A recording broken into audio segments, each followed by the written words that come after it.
নমস্কার বন্ধুরা, বাঙালির ঘরকন্যায় সকলকে স্বাগত। আমরা যেবার হিমাচল প্রদেশ বেড়াতে গেছিলাম সেবার আমাদের গাড়ির ড্রাইভার ছিল এক পাঞ্জাবি যুবক।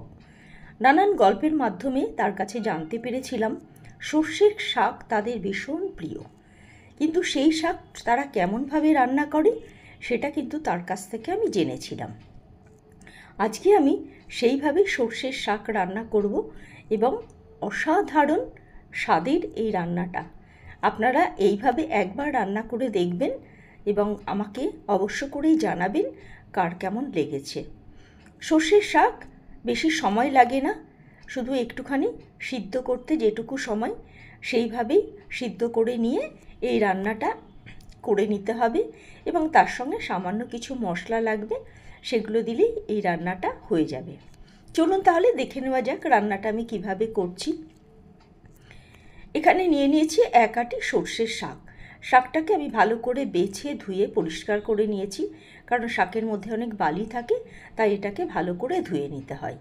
ধুয়ে নেওয়ার পর আমি এটাকে একটু ছোট ছোট টুকরো করে কাটবো। এটাকে কুচিয়ে নেব না, শুধু কয়েকটা টুকরো করে কেটে নিতে পারি, এটা কিন্তু কেটে নেওয়া হবে। বেশি টুকরো করার বা কুচিয়ে নেওয়ার দরকার এটাই নেই। দেখুন এইভাবেই আমি কাঁচি দিয়ে সম্পূর্ণ শাকগুলোকে কেটে নেব। ঠিক এই রকম টুকরোগুলো থাকবে, কারণ এটাকে আবার জল দিয়ে সিদ্ধ করতে হবে। হয়ে গেছে সব শাকটা আমার কেটে নেওয়া। এবার আমি একটা পাত্রে জল নিয়ে নিয়েছি, এর মধ্যে শাকগুলো সব দিয়ে দেব, দিয়ে এটাকে সিদ্ধ করতে দেব।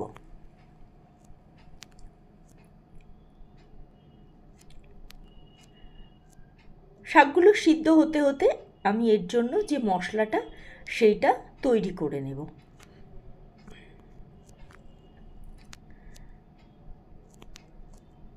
সামান্য একটুখানি লবণ আমি এর মধ্যে দিয়ে দিয়েছি, দিয়ে এটাকে ঢাকা দিয়ে সিদ্ধ করতে দিয়েছি।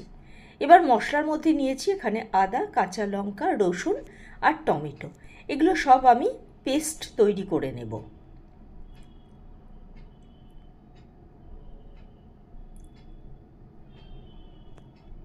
আপনারা এখানে সামান্য জলও দিতে পারেন, টমেটোর জন্য জল ছাড়াও আপনারা করে নিতে পারেন। হয়ে গেছে শাকটা সিদ্ধ, এবার এটাকে নামিয়ে আমি ঠান্ডা করে নেব।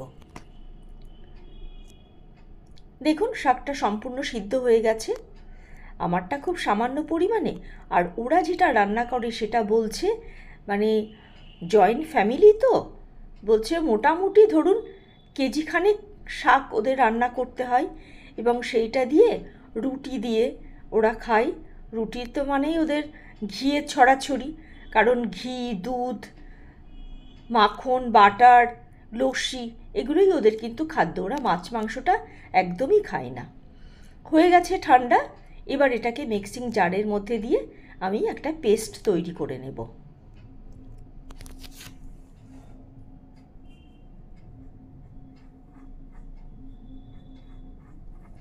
হয়ে গেছে পেস্টটা তৈরি, ঠিক এই রকম হবে দেখতে।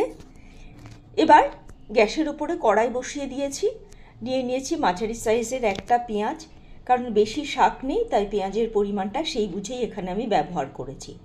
এবার পেঁয়াজটাকে ভালো করে ভেজে নিতে হবে, হালকা ব্রাউন কালার পর্যন্ত এটাকে ভাজতে হবে। হয়ে গেছে ভাজা, এবার এর মধ্যে যে পেস্টটা তৈরি করে রেখেছি সেটা দিয়ে দেব।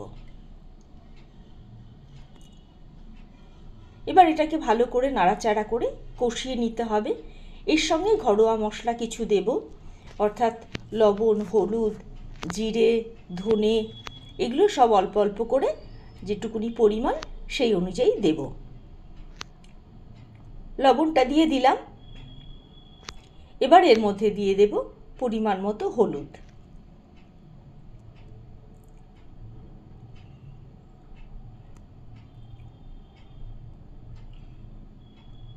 এবার দিয়ে দেবো এর মধ্যে সামান্য পরিমাণে গুঁড়ো মশলা, অর্থাৎ জিরের গুঁড়ো দিয়ে দিলাম।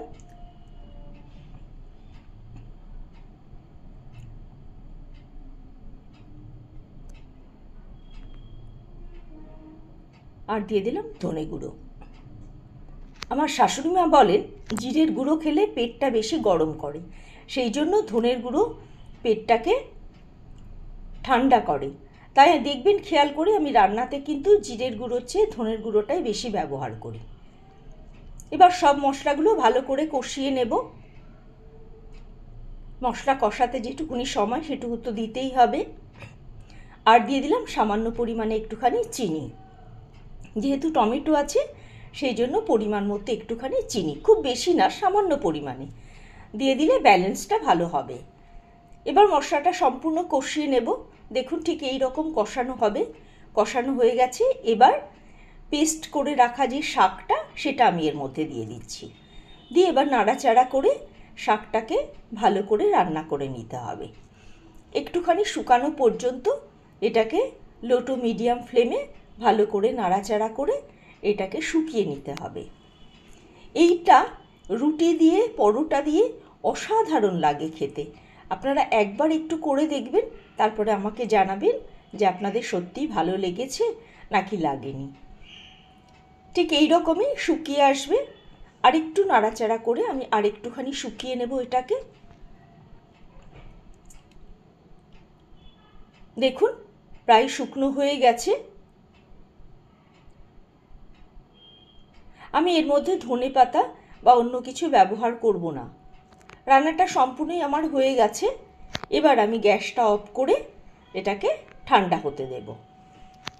সকলকে অনেক ধন্যবাদ আমার ভিডিওটা সম্পূর্ণ দেখার জন্য। যারা আমার চ্যানেলে সাবস্ক্রাইব করেছেন তাদেরকে অসংখ্য ধন্যবাদ।